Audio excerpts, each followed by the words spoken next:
All in one நண்பர்கள் அனைவருக்கும் வணக்கம். இந்த வீடியோல இன்னைக்கான தரிசன நேரம் பத்தின இன்ஃபர்மேஷனையும் எஸ்எஸ்டி டோக்கன் நடைபாதை டோக்கனோட ஸ்டேட்டஸ் என்ன மாதிரி இருக்கு அப்படின்ற இன்ஃபர்மேஷனையும் இந்த வீடியோல பார்க்கலாம். அது கூடவே இன்னைக்கு அலிப்பிரி நடைபாதையில மீண்டும் ஒரு சிறுத்தையை கூண்டுல பிடிச்சிருக்காங்க அப்படின்ற ஒரு விஷயம் கிடைச்சிருக்கு. அதை பத்தின நியூஸையும் இந்த வீடியோல நம்ம டீட்டெயிலா பார்க்கலாம். திருமலைக்கு தரிசனம் போறதுக்கு தேவையான டெய்லி இன்ஃபர்மேஷன் நம்ம தொடர்ச்சியா ஷேர் பண்ணிட்டு இருக்கோம். நீங்களும் தரிசனம் போறீங்க அப்படின்னா என்ன தரிசனத்துல போறீங்களோ அதுக்கு தேவையான இன்ஃபர்மேஷன் எல்லாமே சேனல்ல வீடியோஸா வந்து ஷேர் பண்றோம். செக் பண்ணி பார்த்து நீங்களும் யூஸ் பண்ணிக்கோங்க. வாங்க இன்னைக்கான தரிசன அப்டேட்டை டீட்டெயிலா பார்க்கலாம். எந்த டிக்கெட்டும் வாங்காம போகக்கூடிய நேரடி இலவச தரிசனத்துக்கு இன்னைக்கு ஒரு 15ல இருந்து 18 மணி நேரம் ஆகும் அப்படின்றது தான் இன்னைக்கான அப்டேட்டா இருக்கு. மேபி இந்த டைம் இன்னைக்கு கொஞ்சம் இன்க்ரீஸ் ஆகலாம். ஏன்னா இன்னைக்கு வியாழக்கிழமை நேத்திர தரிசனம் அப்படின்றனால நமக்கு எப்பவுமே மற்ற வார நாட்களை விட வியாழன் வெள்ளிக்கிழமைகள்ல கொஞ்சம் வந்து நேரடி இலவச தரிசனத்துக்கு பக்தர்களோட எண்ணிக்கை அதிகரிச்ச மாதிரி இருக்கும். ஏன்னா வியாழக்கிழமையோட டோக்கன் மட்டும்தான் எஸ்எஸ்டி டோக்கன் கொடுப்பாங்க. வெள்ளிக்கிழமை காலையில வந்து உங்களுக்கு அபிஷேகம் இருக்கிறனால ஏர்லி மார்னிங் எஸ்எஸ்டி ஸ்லாட் வந்து கிடையாது. அதனால இன்னைக்கான ஸ்லாட் முடிஞ்சிருச்சு அப்படின்னா கவுண்டர் க்ளோஸ் பண்ணிடுவாங்க. திரும்ப நாளைக்கு காலையில 3-3:30 மணிக்கு கவுண்டர் ஓபன் பண்ணி அதுக்கப்புறம் வெள்ளிக்கிழமைக்கான ஸ்லாட்டும் சனிக்கிழமையோட ஏர்லி மார்னிங் ஸ்லாட்டும் கொடுப்பாங்க. இது ரெகுலரா இது மாதிரி தான் ஃபாலோ பண்ணிட்டு இருக்காங்க. மொத்தமா 31 கம்பார்ட்மெண்ட்ல நேரடி இலவச தரிசனத்துல பக்தர்கள் வெயிட் பண்றாங்க அப்படின்றதுக்கான ஸ்டேட்டஸை வந்து டிடிடி அபிஷியலா பிரஸ் அப்டேட்ல கொடுத்திருக்காங்க. நேத்து 75,804 பேர் தரிசனம் பார்த்திருக்காங்க. நேரடி இலவச தரிசனத்துக்கு ஒரு 15ல இருந்து 18 மணி நேரம் ஆகலாம். கூட்டம் இன்க்ரீஸ் ஆச்சு அப்படின்னா ஒரு 20 to 24 மணி நேரம் ஆகலாம். ஸோ இதுதான் மேக்சிமம் டைம், அதுக்கு மேல ஆகாது. இப்போதைக்கு எங்கேயும் வெளியில அவுட் சைட்ல லைன் இருக்கிற மாதிரி இன்ஃபர்மேஷன் நமக்கு ஒன்றும் தெரியல.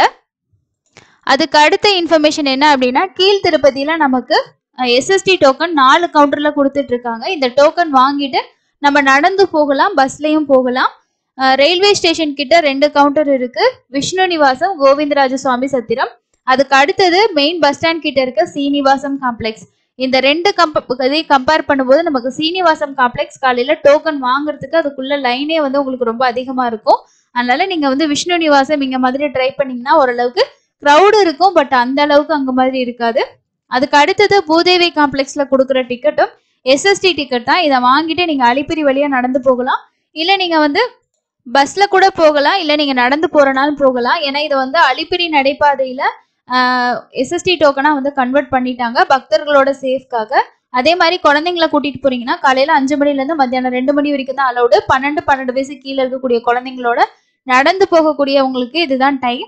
ஸ்ரீவாரிமெட்டில போறீங்க அப்படின்னா உங்களுக்கு காலையில 6 மணில இருந்து மத்தியானம் 2 மணி வரைக்கும் மட்டும்தான் அலோவ் பண்ணுவாங்க.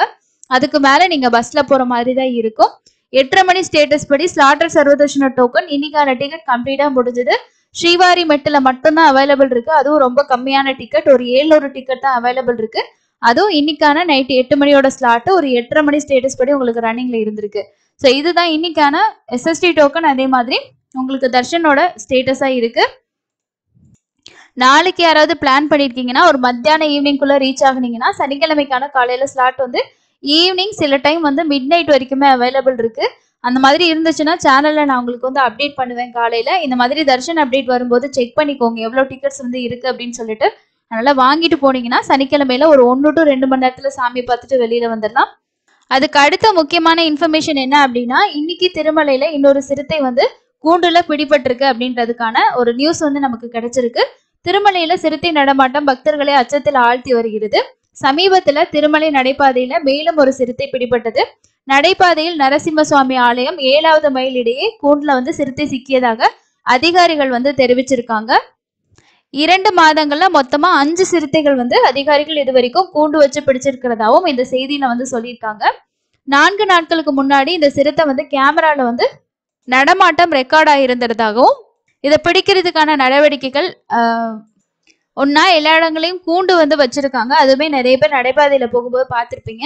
ஸோ திருமலையில பல இடங்கள்ல வந்து கூண்டு வச்சு சிறுத்தையை பிடிக்கக்கூடிய நடவடிக்கையான தொடர்ந்து எடுத்துட்டு தான் இருக்காங்க. மறுபுறம் வந்து நடைபாதையில போகக்கூடிய பக்தர்களுக்கு பாதுகாப்புக்காக நேத்து வந்து டிடிடியோட தலைவர் அவங்க தலைமையில வந்து ஆல்ரெடி இந்த சேஃப்டிக்காக ஸ்டிக்கு கொடுக்கறது வந்து கொடுத்துருந்தாங்க. நேற்று இன்னும் இம்ப்ளிமெண்ட் பண்ணி எல்லா பக்தர்களுமே கம்பல்சரி எடுத்துட்டு போங்க, ஏன்னா கையில இருந்துச்சு அப்படின்னா மிருகங்கள் வருது அப்படின்னா நமக்கு ஒரு சேஃப்டியா இருக்கும் அப்படின்றதுக்காக எல்லார் கையிலயும் நடந்து போறவங்களுக்கு அலிப்பிரிமெட்டி வழியா போறவங்களுக்கு நேத்து வந்து எல்லாருக்கும் ஸ்டிக் வந்து டிஸ்ட்ரிபியூஷன் வந்து பண்ணாங்க. அலிப்பிரி பக்தர்களுக்கு குச்சிகள் விநியோகம். அலிப்பிரி நடைபாதையில் வனவிலங்குகள் நடமாட்டம் அதிகமாக உள்ளதால் பல பாதுகாப்பு நடவடிக்கைகள் வந்து மேற்கொண்டுள்ளோம் என்றும், அதே மாதிரி பல பாதுகாப்பு நடவடிக்கைகளையும் நாங்கள் தொடர்ந்து எடுத்துட்டு இருக்கோம் அப்படின்னு சொல்லிட்டு டிடிடியோட தலைவர் வந்து தெரிவிச்சிருக்காரு. செய்தியாளர் சந்திப்புல பேசின அவர் என்ன சொல்லியிருக்காரு அப்படின்னா, வனவிலங்குகளை பக்தர்கள் தடியடி நடத்தி சண்டையிடுவது உண்மையல்ல. ஆனா வந்து தடி கையில இருந்துச்சு அப்படின்னா எந்த ஒரு மிருகத்தையும் விரட்டி அடிக்க முடியும் என்பது விஞ்ஞான ரீதியா நிரூபிக்கப்பட்ட ஒரு விஷயமா இருக்கு. ஆயிரக்கணக்கான ஆண்டுகளாக கிராமங்களில் மக்கள் வந்து வயல்கள்லயும் காடுகளுக்கும் செல்லும் போது தடிகளை ஆதரவாக எடுத்து செல்வது அவர் அப்படின்னு சொல்லியிருக்காரு. ஸோ இதனாலதான் நாங்க வந்து கொடுத்துருக்கோம். ஸோ அந்த பக்தர்களோட ஒரு சேஃபாக்காக தான் இந்த ஸ்டிக் கொடுக்கறது நாங்க வந்து பண்ணியிருக்கோம். சமூக ஊடகங்கள்ல இருந்து நிறைய இதை பத்தி சொன்னாலுமே நாங்க வந்து பக்தர்களோட பாதுகாப்புக்கான நடவடிக்கைகள் தொடர்ச்சியா எடுத்துட்டு இருக்கோம் அப்படின்ற ஒரு விஷயத்தையும் வந்து சொல்லியிருக்காரு. ஸோ இதுதான் லேட்டஸ்டா நமக்கு கிடைச்சிருக்க முக்கியமான இன்ஃபர்மேஷன். அதனால அலிப்பிரி மெட்டில நடந்து போறவங்க ரொம்ப சேஃபா போறது ரொம்ப முக்கியம். இப்ப நான் சொன்ன அந்த ப்ரெஸ் அப்டேட் நேத்து நடந்த இதுதான் ப்ரெஸ் அப்டேட்டா கொடுத்துருக்காங்க. அதே மாதிரி நடந்து போகக்கூடிய ஒவ்வொரு பக்தர்களுக்குமே அவங்களோட பாதுகாப்புக்காக ஒரு ஸ்டிக் வந்து கையில கொடுக்குறாங்க. ஸோ கையில ஸ்டிக் இருக்கும்போது நம்ம ஏதாவது அனிமல்ஸ் வருது அப்படின்னா நம்மள கொஞ்சம் சேஃப் பண்றதுக்கு ஒரு யூஸ்ஃபுல்லா இருக்குன்றதுக்காக இந்த ஸ்டெப் எடுத்திருக்காங்க. அதே மாதிரி சிறுத்தைகளை பிடிக்கக்கூடிய அந்த நடவடிக்கையும் தொடர்ந்து நடந்துட்டே இருக்கு. அதனால போறவங்க கொஞ்சம் குரூப்பா போற மாதிரி பாத்துக்கோங்க. குழந்தைங்களை நீங்க மத்தியானத்துக்குள்ள கூட்டிட்டு போற மாதிரி இருந்தாலும் சேஃபா போறது ரொம்ப நல்லது. ஸோ இதுதான் லேட்டஸ்டா நமக்கு கிடைச்சிருக்க இன்ஃபர்மேஷன். வேற எந்த இன்ஃபர்மேஷன் வந்தாலும் கண்டிப்பா ஷேர் பண்றேன். இந்த மாசம் 15ஆம் தேதிக்கு மேல நமக்கு அபிஷியலா டிசம்பர் மாசத்தோட புக்கிங்கோட அப்டேட் எல்லாமே வரும். டிசம்பர் மாசத்துல நமக்கு வைகுண்ட துவார தரிசனத்துக்கான டிக்கெட்டும் ஓபன் ஆகிறதுக்கு சான்சஸ் இருக்கு. எந்த அப்டேட் வந்தாலும் கண்டிப்பா ஷேர் பண்றேன். இன்னொரு யூஸ்ஃபுல்லான இன்ஃபர்மேஷன்ல மீட் பண்ணலாம். தேங்க்யூ.